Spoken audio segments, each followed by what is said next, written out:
E eu quero já começar logo de cara com esse assunto com a doutora Marilene Ked, crise na meia-idade. Estava perguntando, né, doutora, tudo bem? Boa Tudo noite. bem, querido.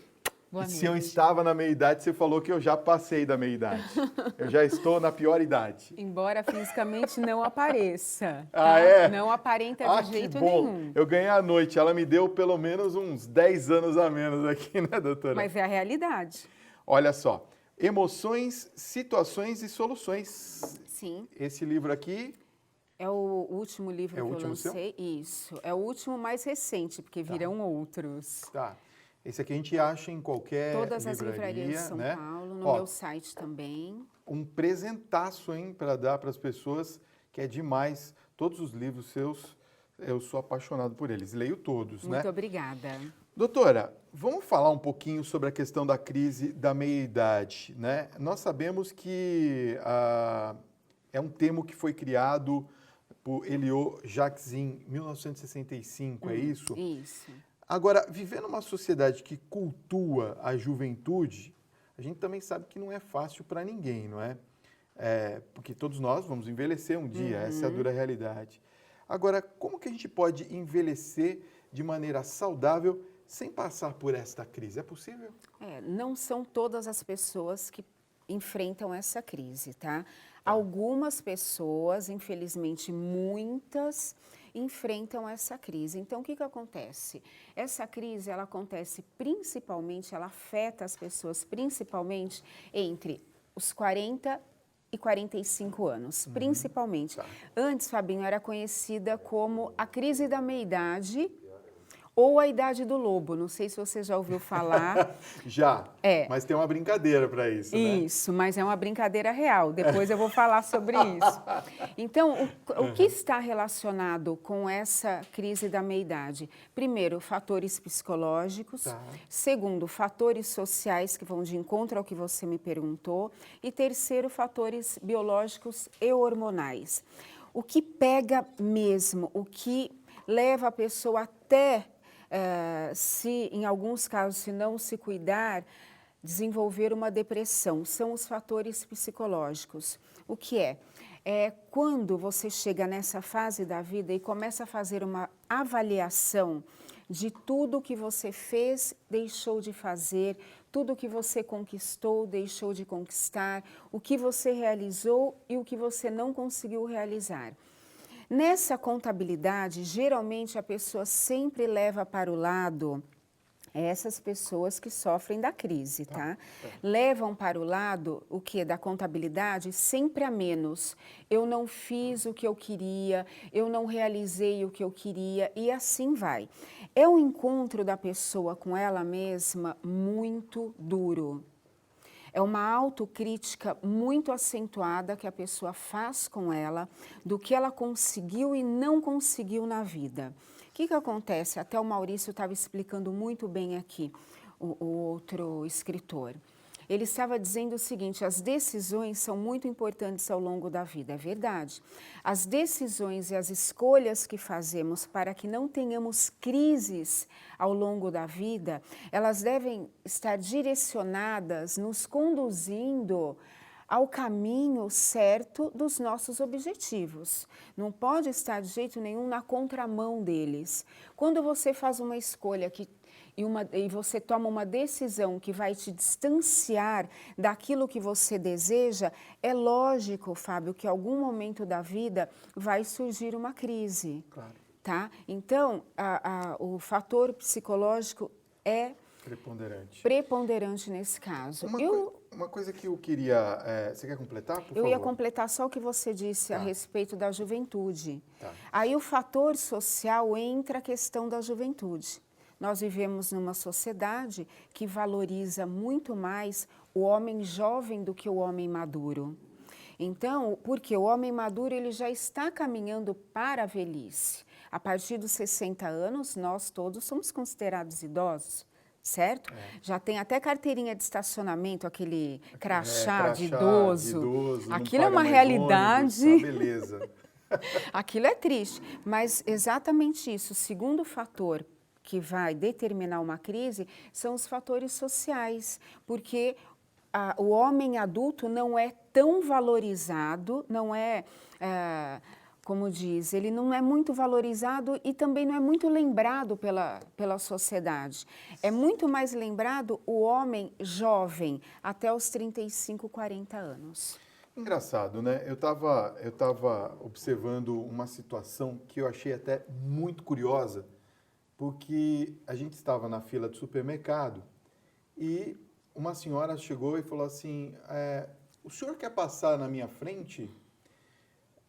Aí o senhor que estava atrás dela falou assim, você está me chamando de velho, é? Aí eu falei, ué, mas eu acho que era alguma coisa boa, que ele ia se livrar logo da fila, né? E aquela pessoa se doeu, na verdade, por conta de ter sido comparado com uma pessoa idosa.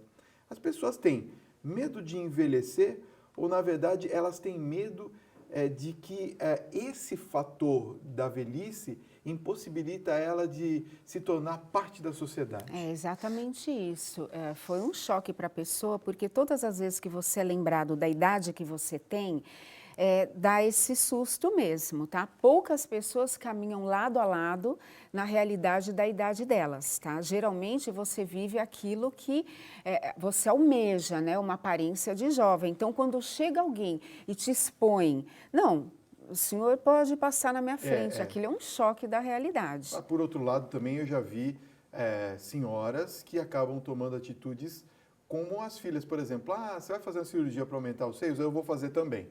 Você vai fazer uma cirurgia plástica aqui, eu vou fazer também. Ué, mas é o que mais acontece. É o que mais acontece? É. Isso é uma falta de aceitação, Maria? Quando não existe a autoaceitação da imagem atual e uma aceitação da vida, a chance de ter uma crise da meia-idade é muito grande. Essa autoaceitação envolve o quê, Fábio? Você aceitar que a sua aparência hoje não tem mais como ser de uma jovem, de uma moça ou de uma mulher jovem. Então, tudo que eu posso fazer para que eu disfarce essa aparência, eu vou fazer. Embora as mulheres sejam as que mais se adaptam a essa fase da meia-idade, tá? Porque os homens são os mais problemáticos, são os que mais têm dificuldade de aceitar esses 40, 50 anos, essa nova imagem, essa ausência do vigor físico. As mulheres, elas usam artifícios de muitas cirurgias, muito botox, tentando trazer de volta aquela aparência jovial. Isso é muito complicado. Você sabe o que eles mais gostam de ouvir entre 40 e 50 anos e depois dos 50 também? Nossa, mas você está muito bem para a sua idade. Bom, eu posso falar por mim agora aqui que foi uma massagem no ego você falar que eu tinha 38 anos. Mas Nunca, aparenta, né? aparenta, ainda mais agora com o regime. Pois é, viu só a Glória, olha só, a Glória que deu um tapa aqui no cabelo, já está famosa, já passei seu telefone para todo mundo, Glória. A Glória é a minha cabeleireira. Olha, eu quero fazer uma pergunta que inclusive tem a ver com uma telespectadora que escreveu aqui. Eu perdi a telespectadora, porque tem muita gente mandando mensagens para a gente aqui à noite, mas é com relação à questão de que, por exemplo, a gente encontra muitos homens e até mulheres de 40 anos queixando-se, por exemplo, da memória que falha, né? E aí elas começam a entrar em crise por conta disso. Falando, já cheguei na meia-idade. Isso é um fator mesmo que a gente percebe que o nosso corpo não responde mais. E ele é assim algo que impulsiona a gente a ter essa crise? Ou é um problema mais psicológico mesmo e que vai refletir em qualquer coisa que a gente faça? Por exemplo, um gatilho qualquer pode disparar porque é um problema psicológico. Então, o primeiro fator que desencadeia a crise da meia-idade são os fatores psicológicos. O segundo, os sociais. O terceiro, os biológicos hormonais, tá? A partir dos 40 anos começa, sim, a ocorrer algumas transformações hormonais para a mulher e para o homem também. Então, o que acontece? Já começa a existir o climatério, uma alteração do humor, enfim. E com isso a pele fica mais seca, o olhar já não tem aquele brilho, a circulação já não é mais a mesma.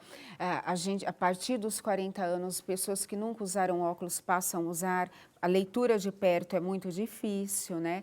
De longe, então, nem se fala.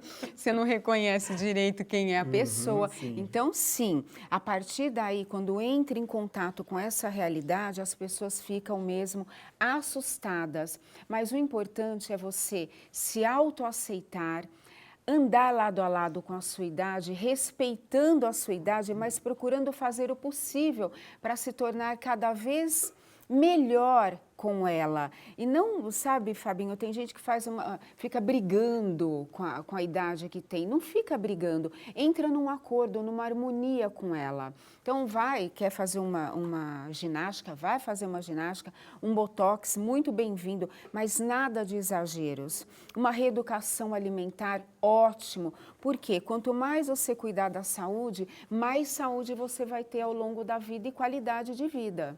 Quer dizer, a pessoa não precisa entrar numa neura e aí evita a crise. Algumas entram, né? Quando não se autoaceitam e não aceitam a realidade da sua vida. Eu poderia ter feito muito mais, não aceito que só fiz isso ou não fiz isso, né? A autocrítica fica muito acentuada e eu acabo tendo até uma autopiedade de mim em alguns momentos, porque não me tornei o que queria.